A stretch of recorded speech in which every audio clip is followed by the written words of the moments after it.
Colin, thank you so much for joining me yet again on Geek Therapy Radio. Oh, anytime, Johnny. So I need to blame you for something, and this is kind of what got me thinking, like, I really got to have Colin on again, is you uploaded a video a few months ago, I think it was, with the Sony, a DV camera. What was it? The Sony, can you say the serial number? The camera one, that was a Canon. Canon. The model number is escaping me, but it was one of their prosumer ones. Yeah. Mini DV, I think. Yeah. GL2? Yes, GL2. That's right. Yeah. Yeah. There's something too. Yeah. So you got me going down that path because I went on a bit of a spree. You just reminded me, and that's what I'm blaming you for, is reminding me. I was like, you know what? It's been such a long time since people love to blame me for all sorts of stuff that ends up making them happy. So yeah. I'm fine with that. You know? Exactly. People blame me for getting them stuck on cassette tapes and stuff like that too. I was like, I feel bad because like the cassette comeback, not to get too sidetracked, but that's what we do here, is it can be an expensive hobby to get into depending on what quality you're achieving. And I kind of feel bad about that because I kind of feel bad about the cassette comeback because I feel like most people are going to be disappointed because they're going to get kind of an old crappy deck, or they're going to buy an old crappy like boombox from 1997 or something and be like, this is just as crap as I remember it. And then people are going to tell them, no, if you want higher quality, you got to get a 3-head deck and Dolby, B, C, and S noise reduction and HX extension. And like, you need to spend a couple $100 at least. Tape is really difficult. I mean, right. Compared to how relatively easy like vinyl is or CDs are. Yeah. Tape is just like, there are so many factors there. And you're absolutely right. I mean, people just buy whatever the most convenient or cheapest thing there is, and they're getting a horrible experience. Mm-hmm. And then I am worried that if they want to go beyond that, you're right. You get to get into much more expensive equipment. That expensive equipment isn't being made anymore. So it's got problems probably that need to get fixed. So you either have to learn how to fix it yourself or pay someone to fix it for you. And all that stuff is going to cost a decent amount of money. Right. So by the time you're done, you're looking at it and going, wow, okay, so this tape that I bought was like $8, but I just spent like $400 coming up with a way to play it. That isn't horrible, right? And then you kind of wonder, well, why didn't I just get into vinyl or something instead? Right. Because because the thing is with vinyl, you buy the produced album and usually, well, I won't say usually, but depending on the outlet and how much care they took into the mastering process for vinyl, you're for instance, you're going to buy a John Mayer album, you're going to put it on your $100, maybe $200 is probably good amount of money for a turntable with like an Ortophone Red or something like that on there. Right. And you're going to be, wow, this is what people were talking about with vinyl. The experience is great. Big art and sleeves, and I can hold a tangible thing. Versus, so most recently I can think of, and of course we got on the cassette tangent. We always do. Somehow every time it comes back to the cassettes and vinyl. So Billie Eilish released, not like she churned them out of her bedroom or something like that, but she released I think it was Bad Guy, or her first album on cassette tape. As far as I've known, I haven't bought the cassette tape, but as far as I know, I think it's a Type 1 tape, if I'm not mistaken, and I don't think there's any. My understanding is there's no one manufacturing anything other than regular Type 1 ferric tape. Yeah, like there are literally no manufacturing plants anywhere on planet Earth that produce chrome or metal tape anymore. So, and there's not very many that actually produce just the ferric tape either. So yeah, that's all you got. And there used to be, maybe, the last time I went on to, Musician's Friend or Sweetwater or something like that to look up cassette tapes, high quality cassette tapes to use in 4-tracks, because there are still people out there that, use a cassette. It used to be, I forget who was manufacturing it, but you could get, 10-minute, 30-minute, 45-minute, 90-minute Type 2 cassette tapes, but I haven't checked probably in 10 years. And that sounds right, that there are... It's all gone. It's all gone. It's all gone. You can get like new old stock tapes off of eBay, but the prices on those are going insane. If you've ever looked up the price of a brand new metal tape, just one of them off of eBay, brand new. Yeah, exactly. Brand new. A single sealed metal tape, $30. Oh, $40. I was on there yesterday. It's $40. like for one tape. And now, honestly, my own experience with a mid-range cassette deck, that one that I restored at this point, probably a couple of years ago, there's not a huge difference between chrome and metal tapes. Right. And thankfully, there's a decent number of new old stock chrome tapes still out there. You can buy, the brick of like 5 or 6 of them for probably about $20-$30. But even then, those over time, they're going to disappear. And some people are kind of hoarding them, for their own indie music projects and like short run presses and that sort of thing that they do themselves. Yep. So tape is, tape just, as you would think that vinyl would be the format that would be the pickiest, right? Yeah. Like in terms of the variability with the pressings and the quality of the equipment and how that can affect the ultimate sound quality that you get out of it and all that. Tape is actually the fussiest of all of them, just because there's such a wider latitude in how well the tape itself was made and the equipment that you can use to play it back on.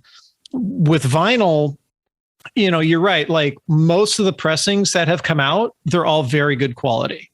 And the ones that are bad in quotation marks really aren't that bad. They're just not audiophile grade, however you really want to define that. And for like $100, you can get a very serviceable turntable that won't damage your vinyl, that you can plug it into powered speakers or headphones or whatever and give you really good sound quality. So it's this weird kind of flip-flop where the equipment for vinyl is actually less expensive to get into for a decent quality than tape. But the media is the complete opposite in price. I mean, I'm looking at, current indie tape prices when those pressings come out, vaporwave and such. You can buy a tape for $8 to $10, brand new, commercially pressed. Whereas vinyl, I don't think I've seen one recently that's been less than $25. So it's so strange how this is all kind of sorting itself out with the media prices versus the quality versus the equipment versus the ease of entry into it. Vinyl is much easier to get into. I mean, the first turntable that I bought in what I'll call modern times, because I grew up with vinyl and then CDs came along and I'm like, well, screw that. I'm going to stick with CDs. Probably 5 years ago, I picked up one of those $100 in Audio-Technica turntable at Costco. Like they had a pallet of them at Costco. Like Audio-Technica. It's so easy to get into that now. And I'm glad because, I've said this before, there's really kind of no love lost between me and cassettes. Like I've got a little bit of a fondness for them because it was a format that I used when I was growing up, but it was always kind of a utility format for me. I never bought pre-recorded tapes back then. Just because what we more or less did was we bought vinyl records and then eventually just switched straight to CDs. And tapes were just that thing that we used in the Walkman or in the car. And when we had a tape, it was one that we would record ourselves from the vinyl records or the CDs that we bought. So eventually when I no longer needed to use tape and we had CD players in cars and portable CD players, I just threw all the tapes out because it's like, I hated this format to begin with. Why am I going to stick around with it? And admittedly, part of it was because of the whole quality thing, right? That I didn't have a ton of money when I was a kid. So I always had cheap, no name Walkmans. The cassette stereos in cars weren't very good. And couple that with a relatively low quality cassette deck at home to do those, those dubs and just the overall annoyance of tape compared to CD.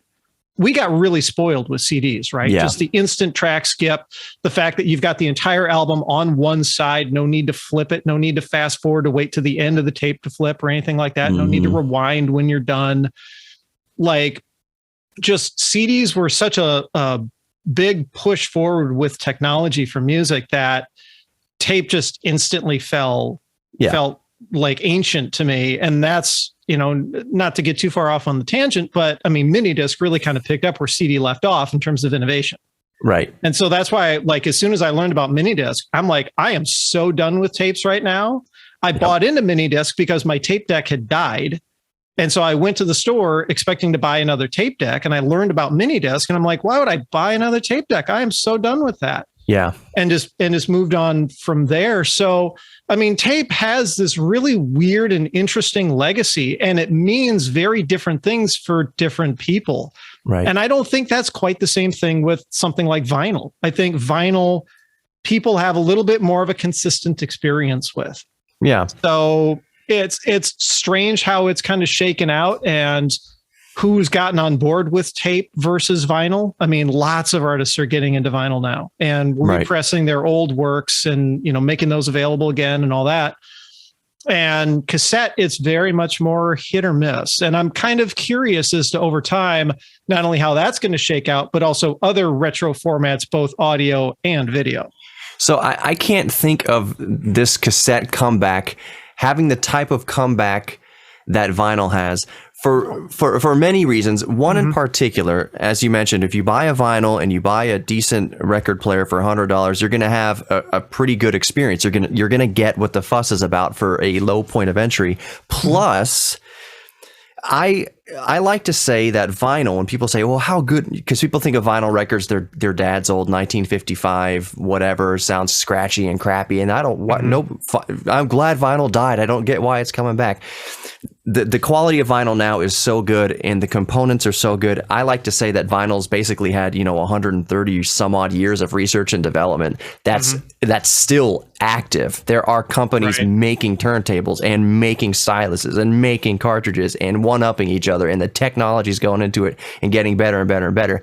Cassette died 15 years ago. There's been no more advancement with cassettes. No one's making high quality decks anymore. You can buy new ones, but they're all and there's tons of YouTube videos about this. Yeah. They're all based around more or less the same inexpensive mechanism. Right. Exactly. There's one one Tenashin clone. Tenashin apparently themselves don't even make them anymore. It's a clone from some other manufacturer. And those can be kind of made in different ways to lessen or increase their quality based on price. But compared to like what even a mid-range deck was from the 90s, you're going to get nowhere near the quality. Nowhere near it. And vinyl records, I mean, kind of to get to the nostalgia, some people are turned off by the clicks and pops and the surface noise of a vinyl record. The thing for me is I actually don't really mind that so much. I mean, obviously I'm going to clean my records every time I play them because I don't want them the entire time I'm playing, right? But the occasional click and pop isn't such a big deal because the rest of the sound is so good. Right. You've got a full-fledged frequency response there, really only limited by more or less your speakers or headphones, unless you want to get really deep into the weeds with the audiophile. The stylus is so important. Let's not go there, but we've been there. Right. But the sound quality is so good. The surface noise adds that little bit of nostalgia to it. It adds that little bit of imperfection to remind you you're not listening to a digital file of some sort. Right. With cassettes, you're not going to get the clicks or the pops, but you're going to get background hiss sometimes, depending on how the cassette was made. If you spend money, you won't. But that's the thing. You got to spend money. And you have to have the source material that was recorded on a medium and with the right noise reduction to prevent that, right? So if you're buying a brand new commercially pressed cassette on ferric tape, they're not going to put noise reduction on it either, because one, Dolby doesn't license it out anymore for new equipment. And two, because they can't guarantee that everyone's going to be playing it back on equipment that can do noise reduction. So they don't do it anymore. And even back then, back when cassettes were new, it was kind of hit or miss as to whether you would get noise reduction or what quality of tape you would get. Sometimes you'd see multiple releases of the same tape on different types of tape. Right. So that if you were pickier, if you had primarily a nice cassette deck at home that you were going to play it on, you could buy the version of the tape that was on Chrome with noise reduction. I've got a copy of Sting's 10 Summoner's Tales that's like that. Right. And ostensibly those tapes cost a little bit more, but you'd get better quality. Exactly. But if you just grabbed an average tape and played it on an average player, you're going to have reduced sound quality just because that's kind of the lowest common denominator. And if the high end is rolled off, you can't really get around that. It always just sounds a little bit more lo-fi than allows you to get into the music. So I think that's what's carried vinyl forward, is that in some ways it still really competes with digital. And I don't want to get into the whole vinyl is better than digital, versus whatever kind of debate, because I think each format has its own place. Exactly. But as old as vinyl is, and I like to think that vinyl became hi-fi probably sometime in the 60s. Yeah. Is when that technology advanced. You started getting stereo and just better mastering quality and all. And just they got it to the point where it was capable of sounding good. And I've got vinyl records from the 60s that just sound fantastic, right? Yep. It still just holds up. And that's what's keeping it going. So cassettes, I don't know. In my experience, in my circles, following vaporwave and future funk artists, a lot of us, I think, who buy cassettes will admit we don't really listen to them. We buy them just as a tangible way to support the artists that we like, to get something a little bit more out of it. I mean, you could drop a couple of bucks on their new album when it comes out on Bandcamp and get the download for it. And we do. But if there's a physical release, we'd rather have that just for that tangible aspect, to be able to show it off on Twitter, look what I bought. I like this artist. Here's a physical reminder of it. You can never take it away, kind of a thing. Yeah. I kind of think that's in some ways the niche that cassettes have, is that just because they're inexpensive, it's just shelf candy in some ways, sad to say. And if somebody wants to seriously get into the cassette comeback, they're going to be disappointed. Like, just to wrap this up, that they're going to be disappointed, A, that it sounds bad on whatever machine they do have. B, that to make it sound good, you're going to have to invest a lot of money in an old machine that you will likely have to fix up and then tweak and learn how to calibrate and bias and all that. So it's a very cathartic hobby that I personally enjoy, because I'm an audio engineer and I like to tweak knobs and adjust the bias just right and A/B it between tape and source and get to do and just see how great this machine can get type 1 tape to sound, which is astonishing, by the way. But going back to vinyl to wrap that part up for me, because we're not going to get into the audiophile part of it. You can talk frequency response. We can talk frequency response and signal. There be dragons, man. Let's not go there. We're not Nyquist frequencies and digital and 16-bit and 24. So the reason why I like vinyls, the way vinyls sound, isn't because it's on a black piece of plastic with the stylus going in the grooves. It has nothing to do with the actual physical format or what's being pulled out of the needle in through my ears.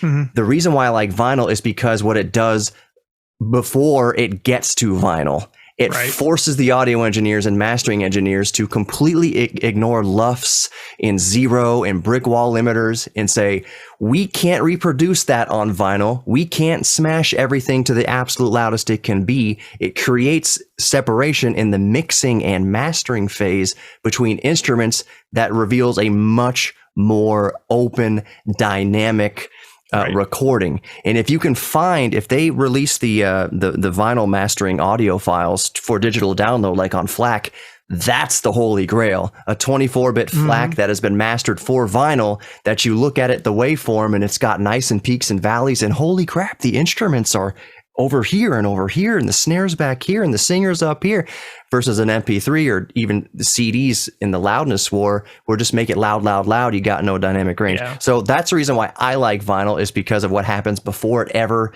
gets melted into the vinyl. It's how it forces the production of the music before it ever gets released. That's why I like vinyl. And I want to get back to the camcorder point, because that's what we started with, and then we got off. It's all connected, right? Camcorders use tape, so exactly. So I've got some Hi8 and Digital8 tapes around me that I bought a camcorder on eBay. That's where I'm going with this. A Digital8 Sony camcorder off of eBay, so that I could back up some of these tapes through FireWire. That's an interesting point between Digital8 and DV, is that it's the exact same codec. It's the exact same data. So whether you're using a mini DV camcorder or a Sony Digital8, if it's got a FireWire port, it's pumping out that raw. It's the same bits, no matter the format.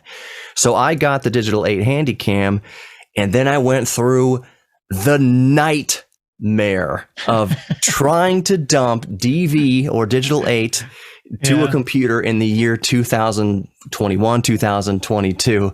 And you made in that video with the GL2. I was going to say, like, I can understand for some people it would be an absolute nightmare, but if you use just the right adapters and the right software, it's as easy as plug it in and click go, it's crazy that you can even still do that, but with a Mac. Yeah. And that's the thing, is that it pretty much, you save yourself the trouble. And if you have a Mac, even a new Mac going from Thunderbolt to Thunderbolt 2 to FireWire, it just works. You open up you worked in a Final Cut. I did it in Final Cut. I haven't tested in iMovie, but iMovie and Final Cut, my understanding is there is some kind of shared code base there. QuickTime works. So QuickTime does it. Okay. It does. I bought the dongle combination that you had, and I plugged it into my M1 MacBook Pro, and I don't have Final Cut, and I opened up QuickTime, and you can just click, capture whatever and select the source, and the camera showed up. The Sony didn't. This is where I'm getting on with kind of this whole thing here. The Sony does not play nice with a Mac. It does not play nice with my Windows PC with a FireWire card in the back. The Sony is hit or miss. What I went and did is I also purchased, because I'm a huge fan of It's Always Sunny in Philadelphia. I know that they used for the first 4 seasons the Panasonic DVX100. Specifically the 100B, and there's a couple other variants from there, but that was basically the best standard definition camera somebody could buy. So I went and bought one off eBay. I found one where the guy listed it. It's like, I think it works. I have no way of really testing it. It was really cheap. It was like $250 versus the other ones that tested works well or whatever for like $700. Right. I took the gamble on the $250, and it is perfection. It's perfect, and the video is great, and the standard definition is perfect. I plug that FireWire into my Windows or Mac PC, and it recognized it. Boom! You've got a DV camcorder here. Open up. What do I use on PC? On PC, I use VLC. This is some really good information for people who are thinking about ingesting DV footage in 2022. VLC is free, and it's your friend, and you can go in there and you can capture from the DV source. It works perfectly with Panasonic. It's hit or miss with the Sony Handycam that I have, but I blame you for that kick. And I even went out with the DVX100, the Sunny Philadelphia camera, for the museum, and I filmed a very short video about bird watching in a cemetery, because the whole premise was ridiculous. I'm like, let's do a parody of Sunny because we're bird watching in a cemetery, and it looks like Sunny in Philadelphia. I made sure that it was a parody. It's not going to hit any sort of I suppose that Rob McElhenney could come out and be like, or FX or something, be like, hey, this is a little too close. But I made it a parody. I made it a parody. No one's gonna. It's a one-off thing. Yeah, don't worry. I don't expect any problems from it. But yeah, I blame you for getting into DVs. And what tweaked me, what set me off on this was something you said halfway through the video or 3/4 of the way through, where you're like, I don't know why anybody would want this kind of effect. It's standard definition. It looks pretty good, but there's nothing about it that looks like something you want to use. And then you're just like, well, I guess if you want to use it, it's, it can serve a purpose, but I just don't see what purpose it can serve. For me, the purpose it served was Sunny in Philadelphia, seasons 1 through 4. That's an awesome. Yeah, I mean, if there's a look that you're going for, that's a look, right? Because it's digital, so you're not going to have the same noise like you would with an analog videotape, right? But it's still soft. It's still going to be kind of grainy. Usually, you're going to be shooting in 4:3. Yep. So, yeah, I mean, if you've got nostalgia for that late 90s, early 2000s time period, yeah, that's a good way to do it. And I think maybe that might be one small part about why that equipment still has relatively high prices. The other part, I think, is just because people need equipment to be able to archive tapes. Right. I mean, they don't make those anymore. And the decks are very expensive. And not all the decks had FireWire on them, whereas the cameras almost always did. Right. So you've got production houses and TV studios and archival services, you know, the shop down on the corner that'll transfer anything to DVD for $20 kind of a thing. Yeah. It's just like with cassette tapes, right? They don't make the equipment anymore, so the prices on the good quality stuff just keeps going up, and the prices on the stuff that is known to work is going to be really high because, yeah, it's tricky to repair an audio cassette deck. It's even trickier to repair a video cassette mechanism. Yeah. There's way more going on there. So the ones that work for those shops that don't want to do the work themselves, they're just going to gobble them up. Yeah. Let me warn people right now. Colin, I hope you have never done this anytime recently, because I did it maybe a couple weeks ago when you released your mini disc special on VHS tape. And I'll cut this out if you don't want me to say I got you sent me the file, the raw file. Can I keep that in, or? Yeah. That's fine. Okay. So what I did, special one-off thing, and I'm going to do a quick little plug. There are some copies of that tape still available. They're going. So if you want to grab it, go pick one up. Pacific Plaza Records, they're available from VHS. I re-edited the entire YouTube documentary down to be native 4:3, all new soundtrack. And you get 2 bonus downloads with the physical tape. You get the file that I sent Johnny, which is basically what's on the tape, the 4:3 standard def version of the documentary. But you also get, and I know this is something you were playing with, this is where you were going, is you get a 4K video file that is the VHS tape played back through a production video monitor, like a really high quality CRT. So if you don't have a VCR, or you don't want to deal with that, or all you have is a flat panel TV and you want to know what the whole nostalgia about watching VHS on a CRT is, you can watch the entire tape in this 4K download as it's played back through period accurate equipment. And it's a trip. Like it took me a little while to figure out how to make all that stuff work right and how to how to edit for 4:3 again, because I'm just so used. I'm so used to 16:9 and how do I make stuff look good in standard def, but it totally brought me back to when I was a kid and watching movies that you'd rent from Blockbuster down the street. You'd take them home and it was movie night at home, and all the trials and tribulations that come with tape and but.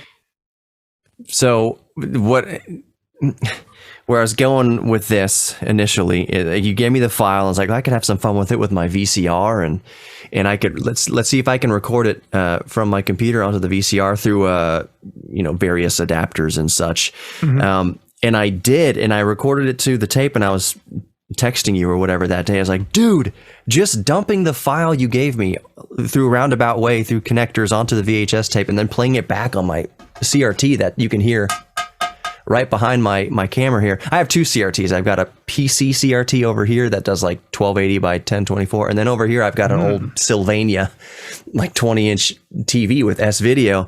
And I recorded the file to the cassette tape with just composite, and then I was playing it back out to my TV just through composite, and I was like, this looks spectacular. Like in real life, playing it back on just even a mediocre CRT that's probably still in your grandma's guest bedroom looks awesome. Like if you take that VHS tape and put it in that VHS player that she probably definitely has and play it back on her old TV, you're like, you would probably say to yourself, most people I think would be like, I don't remember standard def looking this good. I don't remember VHS looking this good. And it does. Right. And all of that to say, that got me going down my own little geeky trail of, wow, I'm going to go, let's see what I can pull, like some YouTube videos or digital files that I have in 4K. And let's start dumping some 4K stuff, even if it's 16:9 to tape, and just see how far I can push, this VHS to its capabilities and what it looks like on a standard def, real world TV. And I was doing that, and I ran into an issue that I won't really get into because it doesn't have anything to do with anything. Long story short, I was like, well, I should clean the tape player, and I don't have a cleaning tape. So let me just pull the cover off here with a Q-tip pregnant pause there for everybody who's cleaned a VHS player to scream at their computer screens right now about putting a Q-tip anywhere near the tape path of a VHS. I think, yeah, you can go around like pinch rollers and maybe something like that with the Q-tip. Mm-hmm. Don't anyone dare even get it within like breathing range of a tape head. Like I was like, okay, I know not to put a Q-tip, on the tape head, but it maybe if I just go really, really light with it, I'll be okay. Mm-hmm. Nope. The tape, it still works, it still plays, but I have obviously damaged or got some little fiber of cotton. It's the fibers, yeah. It's the fibers of cotton. It all comes down to the swab that you use. If you're using the cheap, drugstore cotton swabs, mm-hmm. yeah, they're going to shred, and you're not really. I don't think you're really going to damage the heads because I don't think they're that sensitive. Mm-hmm. Because obviously you can run cleaning tapes through them, and they survive that just fine. So it's not like you're abrading them away. It's the edges are kind of sharp on those, and they'll shred the fibers off the Q-tip and get all in there, and that'll impede. I mean, it's totally fixable. You can go in there and clean it all out, and you're fine again. What you can do is you can get higher quality, like industrial swabs, where the cotton is much, much tighter. It's much tighter packed, and they're nowhere near as easy to like shred the ends on. And that works. I mean, I'm sure all the experts are still going to say, just don't do it. And I'm not telling you to do it. But if that's all you have, and you soak it really well with isopropyl alcohol, and you're very careful, you can do it and not shred it on the heads. But it's best to find the right kind of cleaning tape if you still can, and just run that through. Where do I have it? Because I want to show it on the video. I have a cleaning tape somewhere around here. Because there probably are some people watching, I don't know, depending on their age or whatever, that have no idea, and why would they have an idea, what a VHS cleaning tape looks like.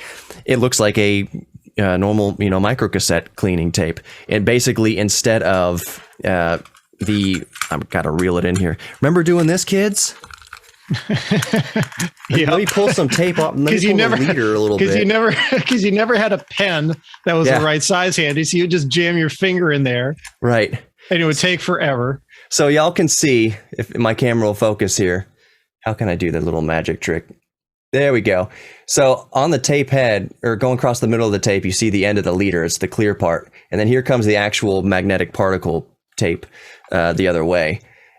So what a tape head cleaner looks like, whether it's on what am I doing here? It's hard to do it on camera backwards and stuff. Yeah. So what a tape path cleaner looks like, whether it's cassette tape like this or VHS, is that's just like white. I don't want to call it cotton. Maybe it is made out of cotton, but it's not really fibrous. So it doesn't get caught on tape heads. It doesn't ruin anything. And they make some that are called, dry cleaner, not dry cleaners, but they don't require the little drops of you just fluid. Run them as is. Other ones, you pop the cover open and you drip some cleaning fluid on that tape, running through it. It does it kind of a wet pass. Right. My understanding is the wet ones are better if the heads are really dirty and you just haven't cleaned it in forever, whereas the dry ones are better for maintenance cleaning. Mm-hmm. If you just get in the habit of every X number of tapes, even before you have problems, just run this thing through for a few seconds. The dry ones are, I don't know. I actually haven't looked into that in forever. Like what cleaning tapes are still available, which ones are good, which ones are bad. I imagine that they're still being made because, believe it or not, VHS cassettes are still being made. Yep. Obviously, because obviously I've got a VHS release. Yeah. The tapes were brand new, so they had to come from somewhere. But eventually there may come a point where cleaning tapes and brand new media for VHS isn't being made anymore. So undoubtedly, there you go. Undoubtedly, we'll find people coming up with like homegrown solutions for that, right? Where they teach you how to take an old tape apart, and here's the right kind of material to buy and cut down to use to clean the heads, and you can wind it on the tape or something. But yeah, thankfully, we're not quite there yet.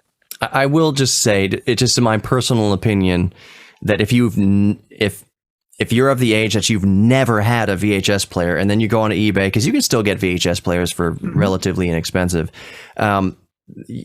they might even still produce them. Maybe one-off things for very few. I'm trying to remember. I'd like to say I saw a video not terribly long ago where someone showed that off. Like they called it like the last VHS ever made or VCR ever made. But yeah. I'd like to say that was some time ago. So its production has probably stopped. I'd have to double check that. Maybe as I'm making this video, I'll put a little graphic on the screen saying whatever. By the way, I'm going to put links below to Colin's VHS down in my description in the podcast and on the YouTube video I make of this. But all I was getting at the last point is if you're getting a brand new VHS player, maybe it is brand new if they still make them. I just personally wouldn't recommend getting in there with just use a cassette cleaning tape. Yeah. They do make them. They're on Amazon.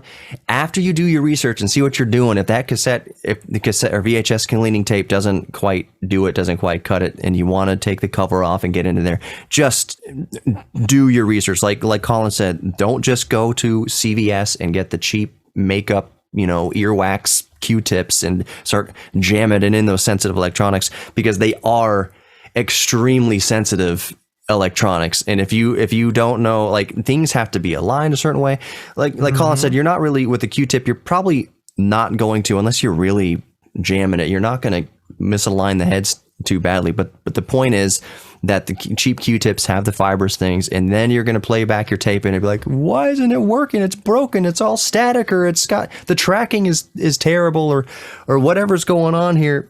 So just get the VHS player, get the VHS cleaning tape, just play it a few times. There's a part of the cleaning fluid that maybe I'm just kind of blanking out or brain farting, but I think some of it says like it demagnifies also. And as that's more like for cassette decks, audio cassette decks. And I was like, I don't understand.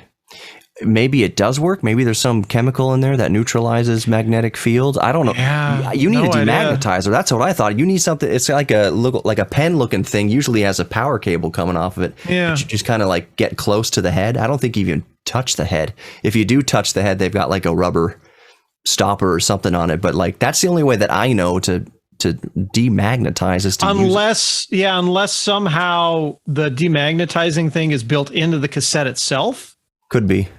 And somehow, but I don't know. Yeah, the idea of fluid. I mean, growing up, like I think I remember using one of those cleaning tapes like twice. Yeah.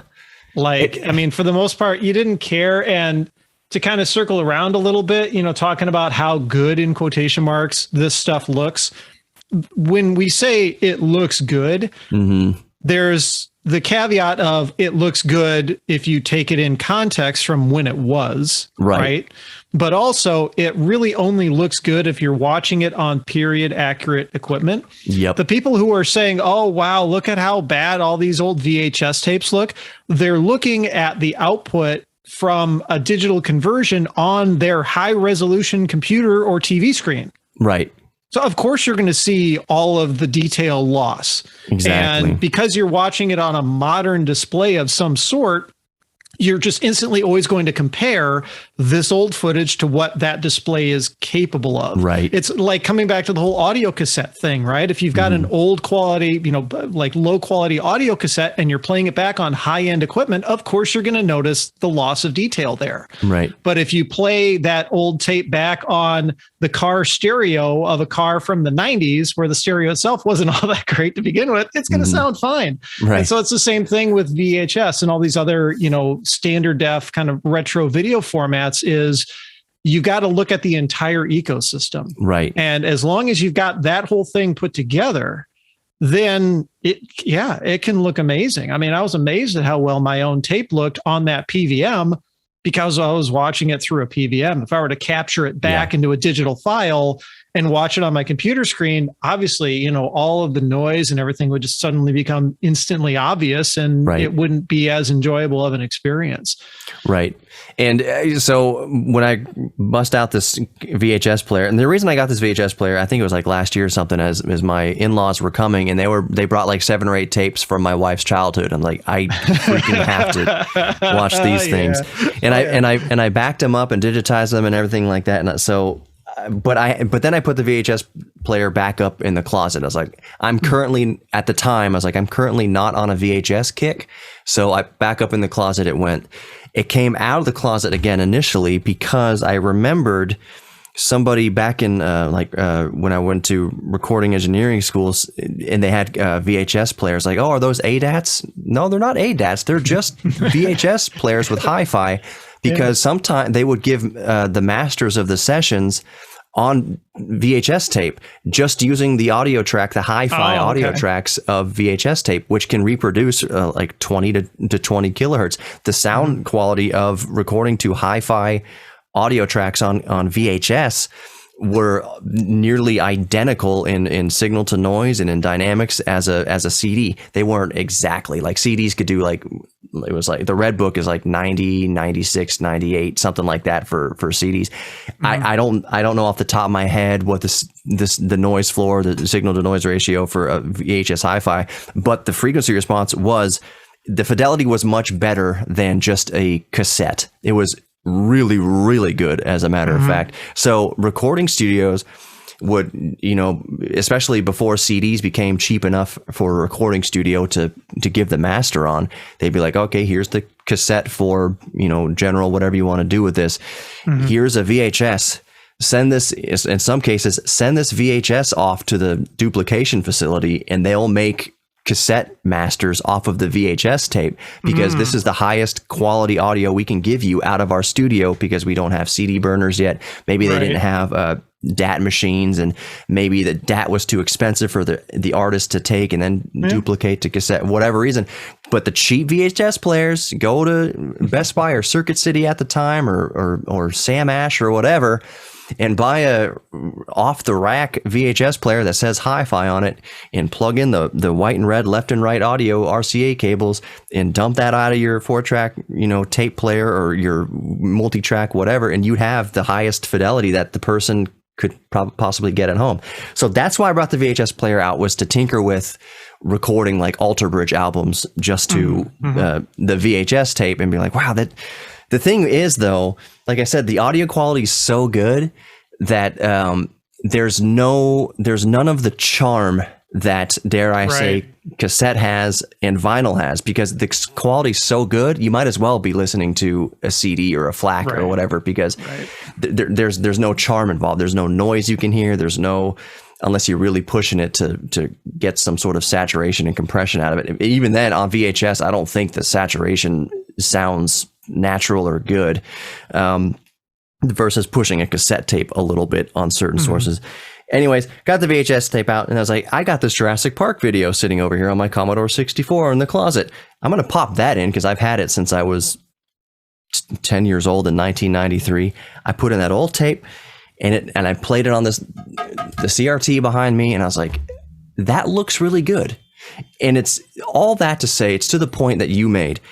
If you buy a VHS player or a Hi8 camcorder or whatever, and then you plug it into your 70-inch 4K TV through the composite jack, nobody at Samsung or Sony or Vizio or Panasonic was ever dreaming that the end user was going to plug in a VHS, a VCR to this TV, or a Hi8 camcorder. So that composite's just there it's just there. And a lot of times new TVs don't even have it at all. It's all just HDMI or type C now, or possibly DisplayPort, whatever.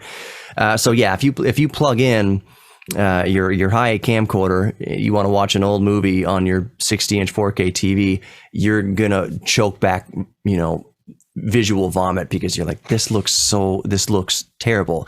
Thank God we got away from this format. Thank God we got to solid state and everything like that, and hard drives that in higher definition, because this looks terrible. But if you take that VCR or Hi8 and plug it into the composite input on an old period correct TV, you might say to yourself, this looks better than I remember. It doesn't actually look better than you remember. It just looks, our only reference point in modern times is that 1080p or 4K TV doing the signal processing of an analog signal and making things look terrible. So I would argue that if you really want to get into VHS or you really want to get into some sort of analog format, that you take the extra step to try to get a period correct playback device from the era. So you can still find, old CRTs, old 4x3 TVs, sometimes on the side of the road. A really good tip, and I feel like I'm running on here, but that's what we do, is if you live in a bigger city like Minneapolis or Houston, or you live near a big city or whatever the case is, type into your Google, because a lot of people wonder this. Well, where can I find these old devices? I see these YouTube videos of Colin and Johnny and LGR using whoever 8-bit guy using all these like things, and I can't find these things. Where am I going to get a TV or whatever that does this stuff? If you live near a big enough city, just type into your Google Maps electronics recycler. That's a really good place to go looking for old TVs, old computer CRTs, old whatever, because you can cruise on eBay and be like, okay, HP, my monitor, HP Pavilion M70.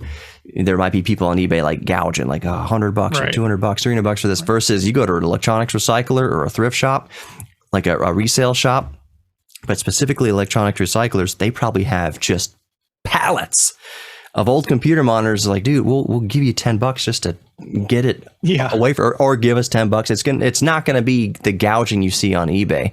To that point, also, back to the cassette thing and 4-track cassette recorders. Be careful of eBay searching for like 4-track cassette recorders, like a Tascam Porta 02, whatever from back then. Because on eBay, they're going to be $200, $250, $300 for a 4-track that even in its day wasn't anything better than a idea kind of sketch pad. Right. Versus if you know where to look, thrift shops and resale shops, but also online, if you just type the Porta 02 for sale or whatever into Google, you'll find different websites, kind of like, I think Reverb is one of them, that kind of it's a much more stabilized, fair marketplace than eBay. It's just that the layperson knows eBay. I'm going to type in cassette deck into eBay. Oh, here's a Nakamichi Dragon for $6,000.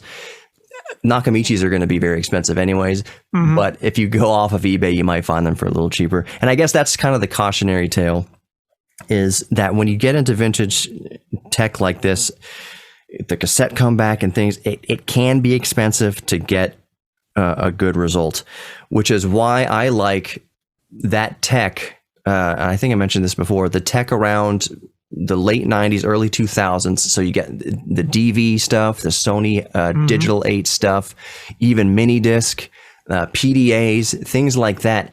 If that stuff starts to interest you, I suggest jumping on it now, because you can get a Palm Pilot for you can get a Palm Pilot for $15 on eBay all day long.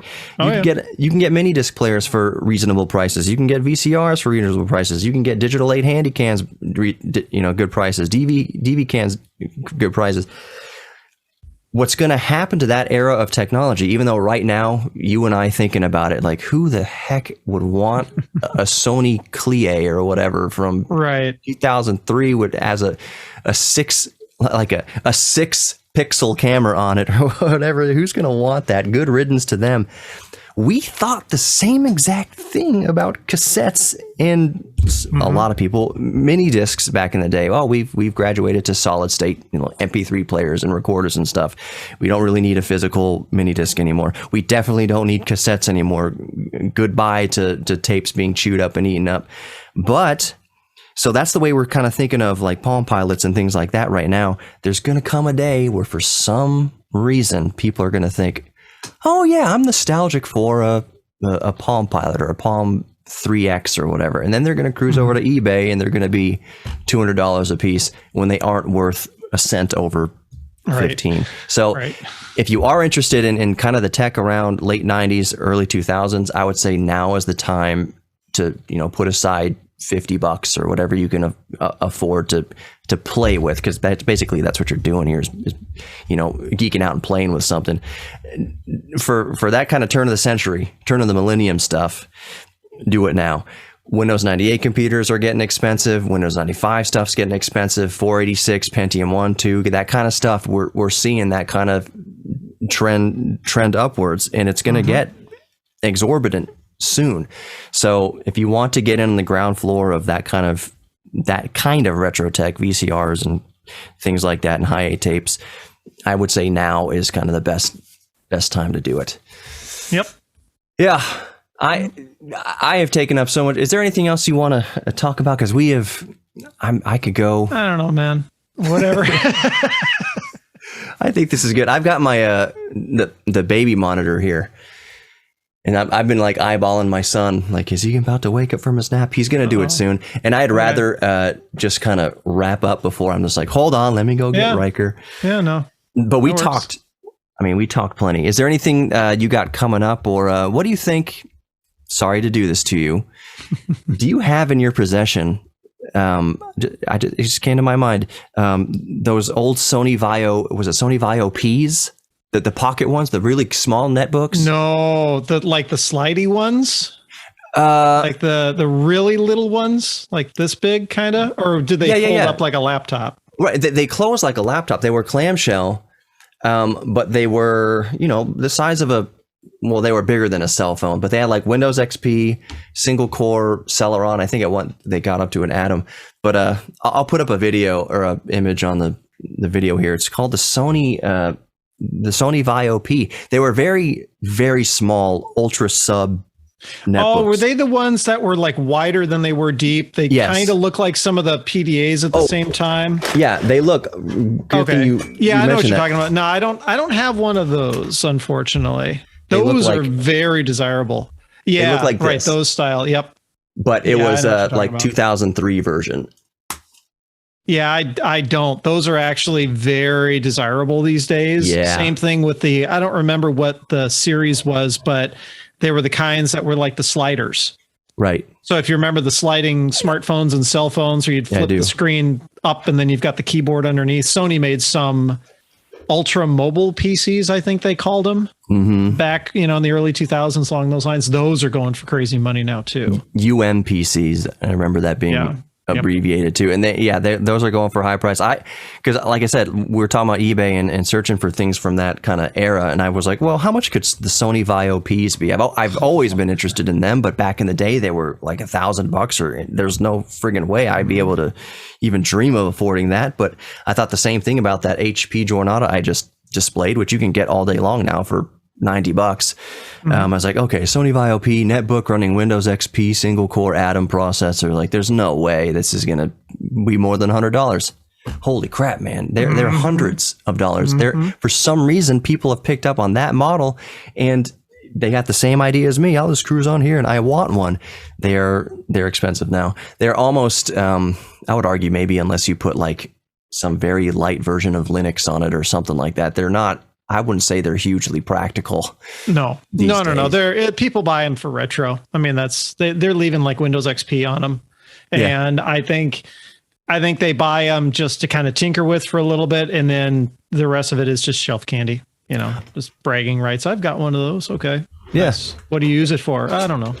Yeah, exactly. And all I'll say to kind of that point is that I got this HP Jornada, but I do use it. I have used it to write, several scripts for the museum because it doesn't have built-in Wi-Fi. You can connect it through, if you want to just do yourself torture, connected to the internet somehow, but it's distraction-free typing. Look at Colin's reflection on the... There he is. But the reason why I got it, I was like, this is a nostalgia, but I will probably use it for some things, is because it has a compact. Oh, right. flash. Yeah, you can still get data on and off of it. Right. It's what I like to call, and maybe other people call the same thing, a bridge device.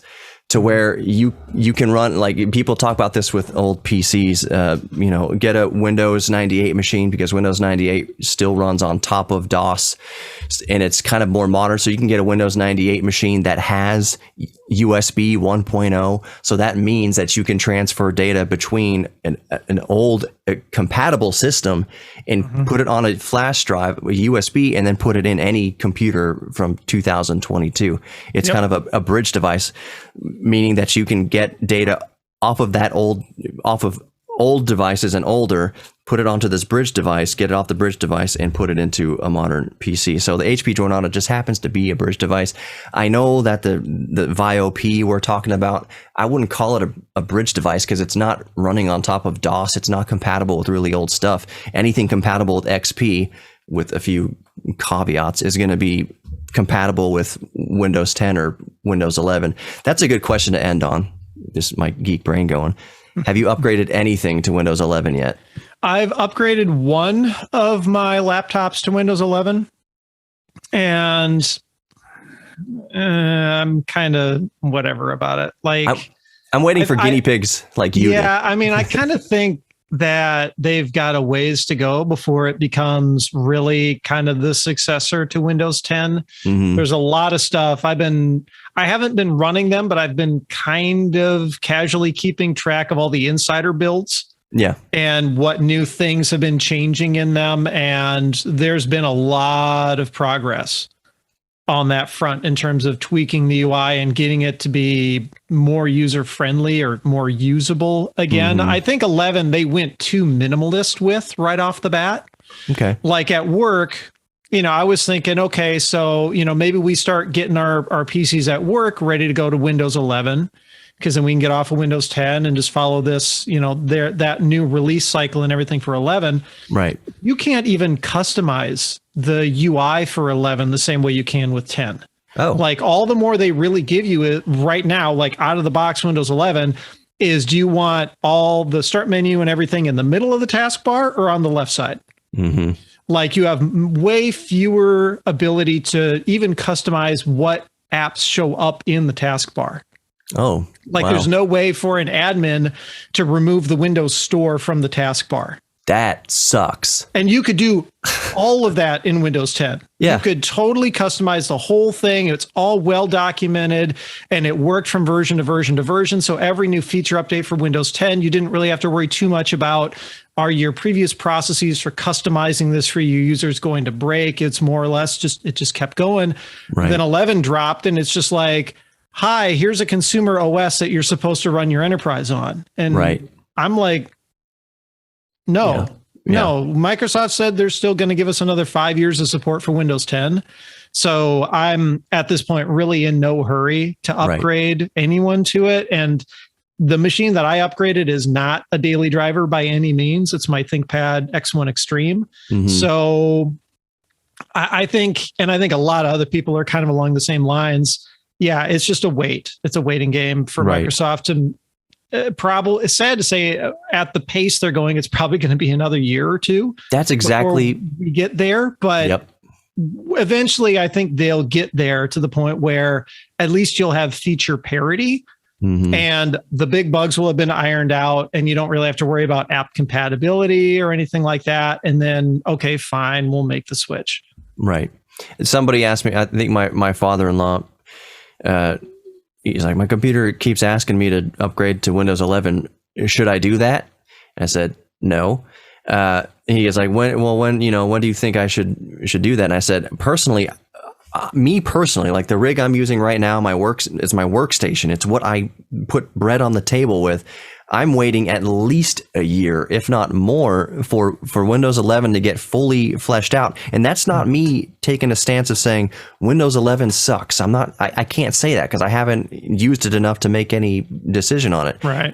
We've gotten, it seems like generally we've gotten used to Windows 10 so far as we'll say, well, Windows 10 isn't terrible. I mean, there's obviously little kinks in anything. There's things about Mac OS that I don't like, but Windows 11 is too much of a like, I use DaVinci Resolve every single day. I use all these proprietary programs every single day, and they're constantly releasing patches and updates, but I don't want to ever say my project isn't ready yet because I can't go back. I know you can go back to Windows 10, but my RTX 3090 isn't playing well. Right. With I mean, you're Windows working 11. on a schedule, right? Like you got to deliver consistently and your tools have to work. Exactly. And so you've got to go with the tools that work, right? I mean, and that's kind of why I think, especially in the professional space, you still see people using older equipment and older software and older tools because they're always on deadline. So why take that risk? They'll upgrade only when they have to, or only when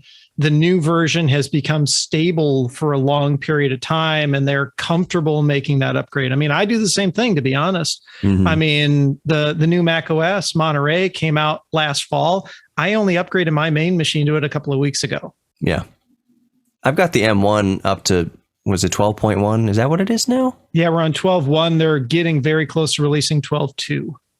And I can only speak for DaVinci Resolve. That's what I use most of the time on the M1. Is everything that I use on the M1 MacBook Pro under 12.1 has been just fine. Like I forgive me for saying this, and maybe this might be blasphemy, but it seems to me like updates that Mac does are generally more stable and reliable than Windows constant breaking things with every update. Not that Mac is perfect, not that Apple is perfect in that regard, but it's like sometimes Windows does an update and I hold off on the update so long because I wait because I know I'm going to do this update and there's something's not going to work right. So I push off the update. Let me get this project out and have a little buffer zone of let's see what this update's going to do. And then I do it like after, something non-time critical. So I think that's kind of where I'm at with Windows 11 too. I'm going to wait at least a year. Colin, I have taken up a lot of your time. We've been talking about an hour. That's pretty good. That's pretty good. Yeah. We've done like 2.5 hours before, but I really just wanted to... We covered a lot this time. I think we've been getting better at getting to the point, which is something I've been really trying to focus on more. Is just not so much continuous chatter and repeating myself. But that's the tough thing, and this really is the last thing I'm going to say. Is when I got into radio and I wanted a radio show, the bosses and higher ups like, okay, give us a 17 minutes of like a demo show or whatever. And I remember thinking, it was like 10 minutes. I'm like, how am I going to keep talking nonstop for 10 minutes? The problem is shutting up. Yeah. At 10 minutes. It's getting the information out that you need to say in 10 minutes because we will ramble on. The stream of consciousness. That's the key to making succinct podcasts and podcasts less so much because you don't have to hit commercial breaks, really in podcasts. They float if anything. Whereas in radio, it's like we're doing the news at 29:50. It's a hard out. You need to say what you're going to say succinctly, get your point across in that amount of time because we're out. We're going to the next show at this time. But yeah, so you're on that journey that I am still constantly on, and I am doing a bad job right now of wrapping up, keeping it within time. But I will say that we've recorded for almost just about an hour. I don't know where the time stamp is going to be on the video, but we did pretty good. So Colin, thank you so much for joining the podcast. I will cut it up into a 39-minute thing for radio too, but this is going to be the full-length podcast. And thank you so much for coming on. And go grab Colin's tape. I'll put the links in the podcast description and on the YouTube video. So yeah, once again, Colin, thank you so much. Hey man, anytime.